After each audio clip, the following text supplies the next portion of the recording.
இமாம் மிம்பருக்கு ஏறும் பொழுது நீங்கள் அனைவரும் வந்து விடுங்கள்.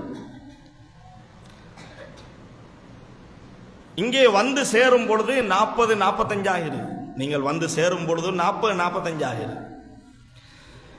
நாங்கள் ஒரு தலைப்பில் பேச வந்தால் எங்களுக்கு அதை ஒழுங்கான முறையில் பேச இயலாது. ஏன் எங்க ஆக்கள் இல்லை. ஒரு 2-3 சப்புக்கு முன்னுக்கு உட்கார்ந்துட்டு இருக்கிறாங்க, ஆங்காங்கே சிலர் இருக்கிறாங்க. அப்ப முக்கியமான தகவல்களை எல்லாம் நீங்க வரக்காட்டியும் நாங்க சேமிச்சு வச்ச உடனே அந்த தகவல்களை சரியான முறையில் மக்களுக்கு ஒப்புவிக்க இயலாது, நேரம் கடந்து விடுகின்றது. அப்ப நிர்வாகத்தின் வேண்டுகோள் 1 மணியோட முடிக்க சொல்லி, அதையும் தாண்டுவதற்கான நோக்கம் என்னன்னா எல்லாம் வந்து நிறைஞ்சிருது. நீங்க வரக்காட்டியும் நாங்க ஜும்மாவை இழுத்து வேற விஷயங்கள் பேசி வாரது. அப்ப உங்களுடைய அந்த பிந்துதலால் சமூகத்துக்கே ஒரு துரோகம் நடக்குது. எனவே நீங்க வார வெள்ளிக்காவது ஒரு தடவை இப்படி செஞ்சு பாருங்க. பாங்கு சொல்ல முத பள்ளிக்கு வந்து பாருங்க.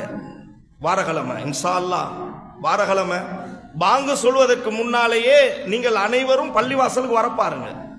வந்து தொழுவு முடிஞ்சனே ஓடுங்க, வீட்டுக்கு ஓடி போய் பாருங்க லாச்ச என்னத்தையாவது ஆகிக்குதான். உங்களுடைய வயலை பாருங்கள், என்னத்தையாவது ஆகிக்குதான். ஒன்னும் ஆகாதுங்க, ஒன்னும் ஆகாது, ஒரு நஷ்டம் வராது. இப்ப ஜும்மாவுடைய நேரம் ஒரு 40 நிமிடம்ங்க. கொஞ்சம் யோசிச்சு பாருங்க, ஒரு 40 நிமிடம். இந்த 40 நிமிடத்துல ஒரு 15 நிமிடத்தை நம்ம எடுப்பதால் அந்த 15 நிமிடத்துக்குள் நாம் உலகத்தில் என்ன லாபத்தை அடைய போறோம்? நம்ம ஜும்மாவுக்கு பிந்தி வருகிறோமே, பிந்தி வந்து அந்த 15 நிமிஷத்துக்கு பிந்தி வாரோம். அந்த பிந்தி வருவதால் நமக்கு என்ன லாபம் கிடைக்குது? உலகத்துல எவ்வளவு பெரிய நஷ்டம் தெரியுமா? எவ்வளவு பெரிய வேதனை தெரியுமா? அந்த 15 நிமிடத்துக்கு அல்லாஹ் வழங்கக்கூடிய அந்த அதாபு தாங்குவோமா? கொஞ்சம் பயப்படணும் சகோதரர்களே. ஜும்மாவையாவது இமாம் மிம்பருக்கு ஏற முத வரப்பாருங்க, எல்லாம் சரியான கவலையா இருக்குது. ஏன் இதை சொல்கிறோம் என்றால் சகோதரர்களே, நீங்கள் 3 நேர சாப்பாடு தருகிறீர்கள், மாதாந்தம் சம்பளம் தருகிறீர்கள், நோன்பு ஹஜ்ஜி வந்தால் பல ஆயிரங்களை தந்து உதவுகிறீர்கள். எனவே உங்களிடமிருந்தே வாங்கி உண்டு கொண்டு வாழ்ந்து கொண்டு அல்லாஹ்வினுடைய அருளால் உங்களுக்கு துரோகம் இழைப்பதற்கு நமக்கு மனம் இல்லை.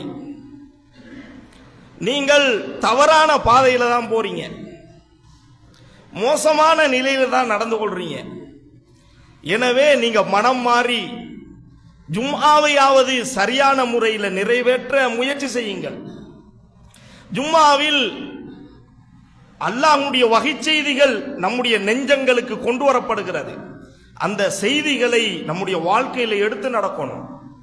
ஜும்மா முடிந்தவுடன் அறிவு முடிஞ்சிடப்படாது.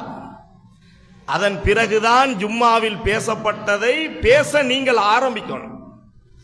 ஒரு கிழமை ஃபுல்லா ஜும்மாவில் சொல்லப்பட்ட செய்திகளை நீங்கள் பிறருக்கு பேசிக் கொண்டிருக்கணும். எனவே சில விஷயங்கள் உங்களுக்கு கஷ்டமாக இருக்கும், சில விஷயங்கள் உங்களுக்கு வேதனையாக இருக்கும். நாம் சொல்லக்கூடிய சில செய்திகள் உங்களை தாக்கும் விதமாக இருக்கும். சகோதரர்களே, இதெல்லாம் ஒரு நல்லுபதேசம். இதெல்லாம்